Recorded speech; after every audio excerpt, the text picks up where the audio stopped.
கர்த்தருடைய பரிசுத்த நாமத்திற்கு மகிமுண்டாகட்டும். ஆண்டவராகிய இயேசு கிறிஸ்துவின் நாமத்தினாலே அன்பு கர்த்தருடைய பிள்ளைகளாகிய தங்கள் அனைவருக்கும் ஸ்வீட் ஊழியத்தின் சார்பாக வாழ்த்துக்களையும் ஸ்தோத்திரங்களையும் தெரிவித்துக் கொள்கின்றேன்.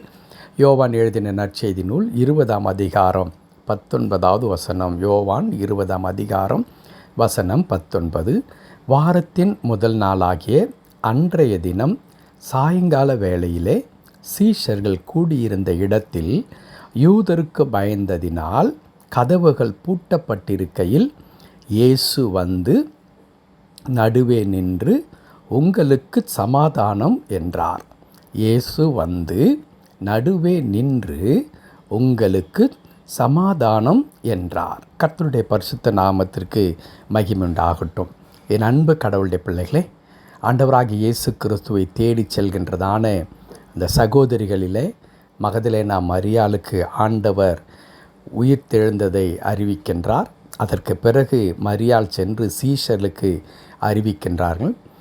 அன்று மாலையிலே சீஷர்கள் இப்பொழுது வாசித்த அந்த வசனம் சொல்லுகிறபடி அவர்கள் பயந்து இயேசுவையே கொன்று விட்டார்கள், நம்மை என்ன செய்வார்களோ என்று பயந்தது நிமித்தம் அவர்கள் தங்களை ஒரு வீட்டுக்குள்ளாக வைத்து அவர்கள் தாளிட்டு உள்ளே இருந்தார்கள். இயேசு அந்த இடத்திற்கு வந்திருக்கிறார். கதவு பூட்டப்பட்டு இருக்கையில் உள்ளே வந்த இயேசு அவர்கள் நடுவில் நின்று சொன்ன முதல் வார்த்தை என்னவென்றால், உங்களுக்கு சமாதானம் என்றார். ஆம், உயிர்த்தெழுந்த இயேசு கிறிஸ்து சீஷர்களை சந்தித்து முதலாக அவர் தன்னுடைய வாயை திறந்து சொன்ன வார்த்தை, உங்களுக்கு சமாதானம். அன்பு கடவுளுடைய பிள்ளைகளே, எந்த நிலையில் இருந்த சீஷர்களை பார்த்து இயேசு உங்களுக்கு சமாதானம் என்று சொன்னார் என்றால், பயந்து ஒரு புறம் அதிகாரத்திற்கு பயப்படுகிறார்கள். இயேசுவையே கொன்றுவிட்டவர்கள் நம்மை என்ன செய்வார்களோ, அவரோடு கூட 3.5 ஆண்டு நாம் பின் சென்றோம், நம்ம எல்லாம் அவர்களுக்கு தெரியும். ஒருவேளை இயேசுவை தீர்த்து கட்டினவர்கள் நம்மை விட்டு வைப்பதற்கு வாய்ப்பு இல்லவே இல்லை என்று பயந்து போய் தன் உயிருக்காக தன் எதிர்காலத்தை நினைத்து கலங்கி கொண்டிருந்ததான இந்த சீஷர்களை பார்த்து உயிர்த்தெழுந்த இயேசு சொல்லுகின்ற முதல் வார்த்தை, உங்களுக்கு சமாதானம்.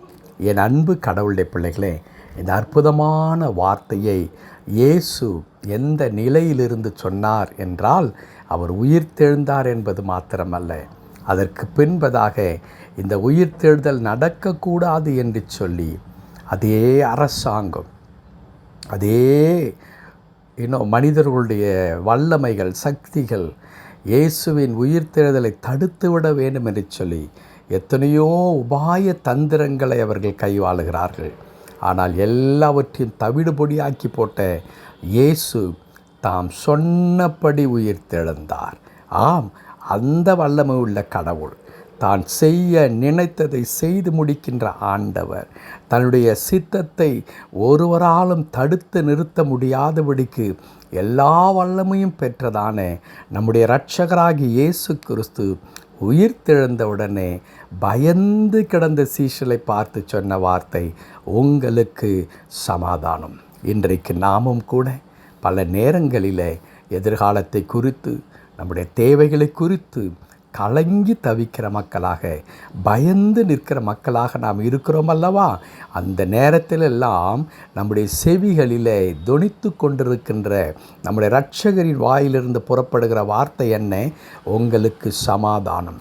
நீங்கள் பயப்பட வேண்டாம். ஏன் பயப்பட வேண்டாம்? நீங்கள் மகிழ்ந்து களி கூறுதல் தான் உங்களுடைய பங்காய் இருக்கிறது. காரணம், நான் எப்படி இந்த உலகத்தை ஜெயித்தேனோ, அதிகாரங்களை ஜெயித்தேனோ, மரணத்தை ஜெயித்தேனோ, எல்லாவற்றையும் தாண்டி நான் சொன்ன வண்ணமாக உயிர்த்தெழுந்தேனோ, அதே வண்ணமாய் இன்று உங்களுக்குள்ளாய் இருக்கிற நான் அதே வல்லமை உங்கள் வாழ்க்கையிலே நான் செய்து காண்பிப்பதற்கு நான் போதுமானவராக இருக்கிறேன். நான் உங்களுக்குள்ளாக இருக்கிறேன், உங்களோடு இருக்கிறேன். இந்த வசனத்தில் வாசித்து பாருங்களேன்.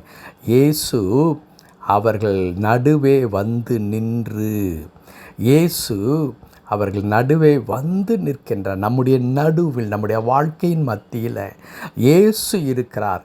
எப்படிப்பட்ட இயேசு? சிலுவையில் தொங்கி தேவனே, என் தேவனே, ஏன் என்னை கைவிட்டீர் என்று சொல்லுகிற இயேசு அல்ல.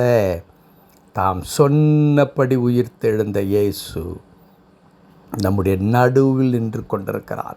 வெற்றி வேந்தனாக, மரணத்தை ஜெயித்தவராக, எல்லா நாமத்திற்கு மேலாக உயர்த்தப்பட்ட ஆண்டவராய் நம்முடைய வாழ்வின் நடுவில் ஆண்டவர் இருக்கிறார்.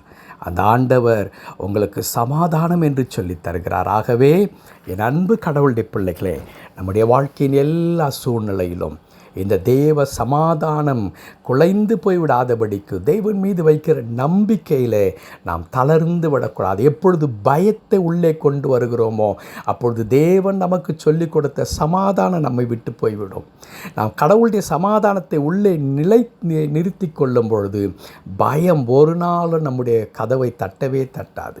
ஆகையால் நீங்களும் நானும் பயப்படுகிறவர்களாய் அல்ல, உயிர்த்தெழுந்த இயேசுவை தரிசித்தவர்களாகவும், அவர் சமாதானம் உங்களுக்கு உண்டாகட்டும் என்று சொன்ன அந்த வார்த்தையை நம்மிலே கொண்டவர்களாகவும் தொடர்ந்து வெற்றி நடை போடுவோம். கர்த்தர் நம்மோடு கூட இருப்பார். நாம் சகலத்தையும் ஜெயிக்கிற மக்களாக மாறுவோம். கர்த்தர் தாமே அப்படிப்பட்ட மாபெரும் கிருபையை தந்து நம்மை தொடர்ந்து வழி நடத்துவாராக. ஆமென், ஆமென்.